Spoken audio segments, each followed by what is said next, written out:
আসসালামু আলাইকুম বন্ধুরা, আজকে নিয়ে আসলাম অন্যরকম একটি আচার, কাঁচা আমের মুরব্বা আচার। এই আচারটি করতে আগুনের প্রয়োজন হয় না। মুরব্বা আপনারা অনেকভাবে খেয়েছেন, আজকে আমরা কুচি করে মুরব্বা করেছি। এখানে 1 কেজি পরিমাণ কাঁচা আম ছিলে ধুয়ে নিয়েছি। রেসিপিটা খুবই সোজা, আপনারা বাসায় ট্রাই করবেন, আশা করি মজা পাবেন খেয়ে। আম কুচি করার জন্য একটি কাটার নিয়ে নিয়েছি। এখন আমগুলো সুন্দর করে কুচি করে নেব।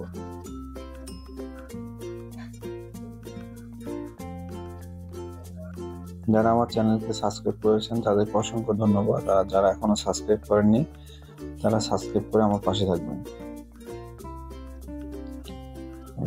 কুচি করা হয়ে গেছে। সামান্য পরিমাণ লবণ দিয়ে মাখিয়ে নিব।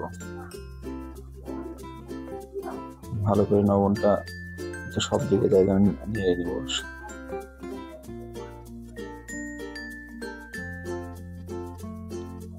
কুচানো আম থেকে লবণ দেওয়ার কারণে দেখেন বন্ধুরা, আমের পানি বের হয়েছে।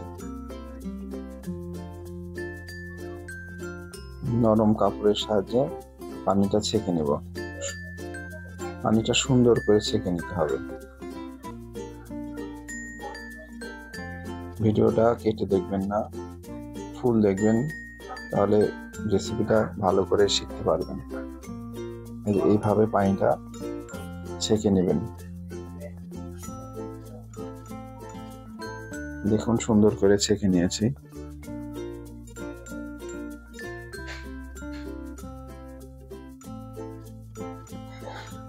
এখানে আমি 1.5 কাপ পরিমাণে চিনি নেব।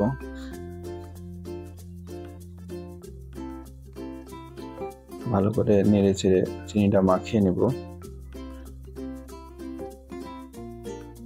এখানে চিনিটা আমি 2 বারে ব্যবহার করেছি। মুরব্বা তো চিনির পরিমাণ একটু বেশি দেওয়া লাগে। এখন আমি মুরব্বাকে রোদে দিয়ে দেব। একদিন পর আপনাদেরকে দেখিয়ে দিচ্ছি। এই যে একদিন পর এমন হয়েছে। রোদ যত ভালো হবে মুরব্বাটা তত ভালো হবে। পুনরায় আমি আবার রোদে দিয়ে দেব।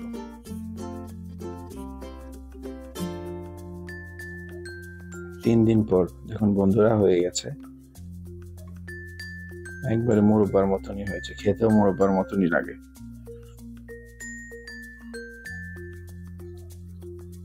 বয়মে তুলে অনেকদিন সংরক্ষণ করে খেতে পারবেন। সবাই ভালো থাকবেন, আমার রেসিপিটা বাসায় বানিয়ে খাবেন। আল্লাহ হাফেজ।